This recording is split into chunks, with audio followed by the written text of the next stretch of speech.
What is the significance of maintaining a 180-day semen retention streak? The significance is that 180 days is the only metric you need for how long you've been retaining your sexual energy for. People talk about 3-day streaks, 30-day streaks, 90-day streaks, but 180 days is what I've observed to be the only streak you need. Why is this the case? Well, I've been practicing this discipline for over 2 years now, and I've noticed that the maximum amount of benefits come around this time of half a year, 6 months. After 6 months, sure, things will still improve, but 180 days is the only thing that you should look out for and strive to complete.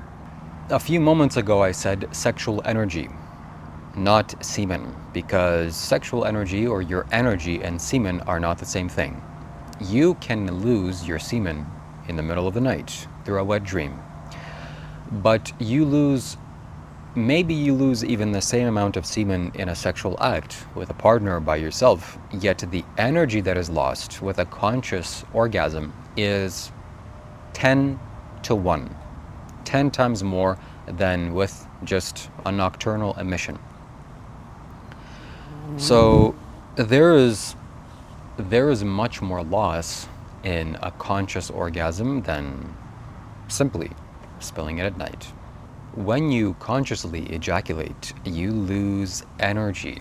You lose your own energy, and so much of that energy is lost, not just the semen, because semen and energy are not the same thing.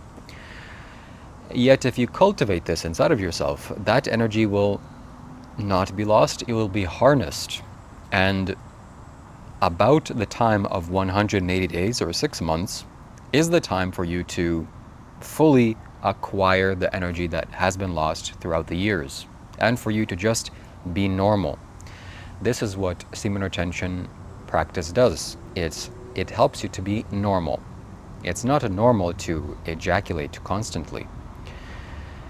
If you're with a woman and you throw this energy away 1, 2, 3, 4, 5 times a week, you're starting to go into the territory of injuring your body, because it takes a great deal of your own energy for you to invest it into making a child.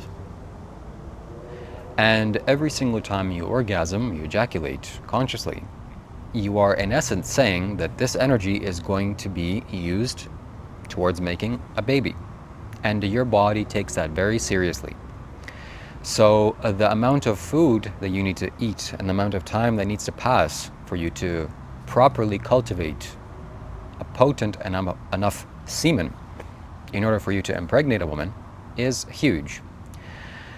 Whereas if you constantly ejaculate, if you're doing this daily or multiple times a week, most likely your body starts going into the reserves and starts throwing anything and everything it can. That's on the physical level. On the emotional or energetic level, much more than just the physical action is being released. You're releasing your actual own life energy. So it's not the same thing of giving blood. Let's say, for example, you give blood, and that is a physical loss, but there is no real energetic loss. Similarly, when you sleep and when you nocturnally emit, that is a physical loss. That's not an emotional or energetic loss. Not emotional, energetic loss. It's not an energetic loss. But when you consciously ejaculate, consciously have an orgasm, huge amounts of energy is lost, particularly in the sacral chakra, as well as the spine, the base center, base energy. The maintenance center gets distorted, especially if you're doing this constantly.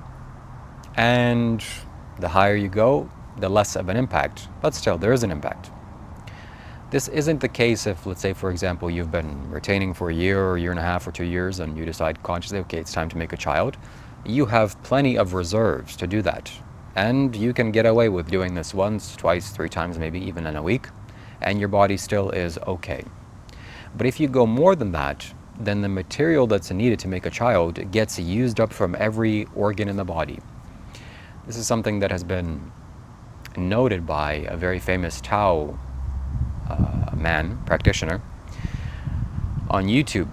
I'm sure if you search up semen retention and Taoism, you'll find this man. He talks about semen retention a lot, and he says, this is his words, not mine, but I'm not sure if this is fact either, but it sounds reasonable enough for me to say this, that if you're ejaculating constantly, multiple times a week, then your body starts to break down the organs inside of yourself in order to create semen cells.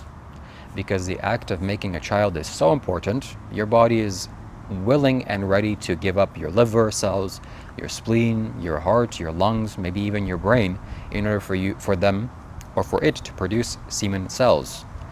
The act of reproduction is extremely important for nature, and that potency isn't available every day. You can't just go and impregnate women every day. You can, but what potency are those children going to be of?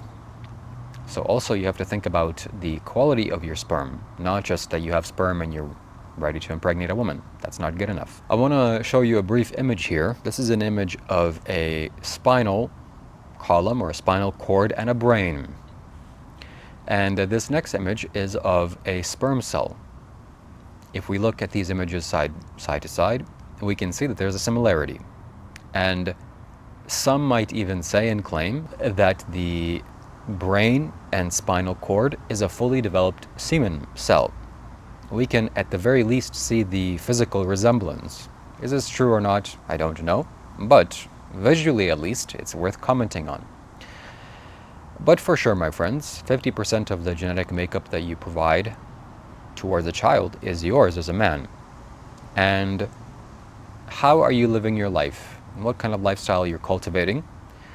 And most importantly, how well you've harvested your own sexual energy will be the determining factor for how healthy the baby is, how strong and intelligent and equipped for life they are. I've changed my stance on some things, or these particular things in general, that in our day and age, we bring up children that are defected. Like, for example, if we look at a factory, then a car is produced, and if the car has severe defects, the brakes don't work, or the steering wheel is broken, or the navigation system is flawed, it's undrivable, and it's not going to get released into the marketplace.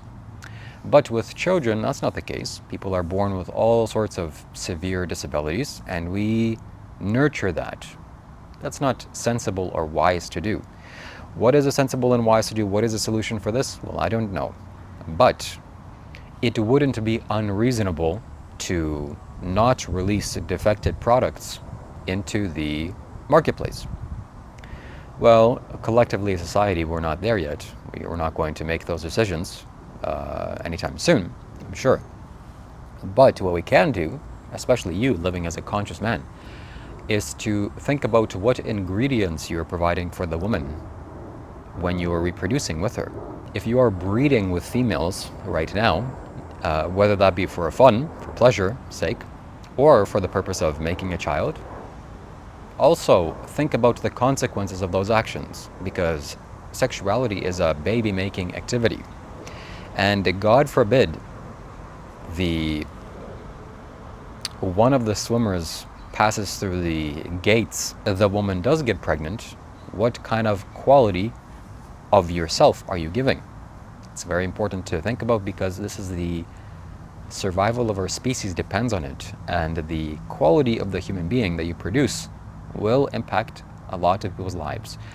So lots of sensibility is needed to reproduce, and we have to reproduce consciously.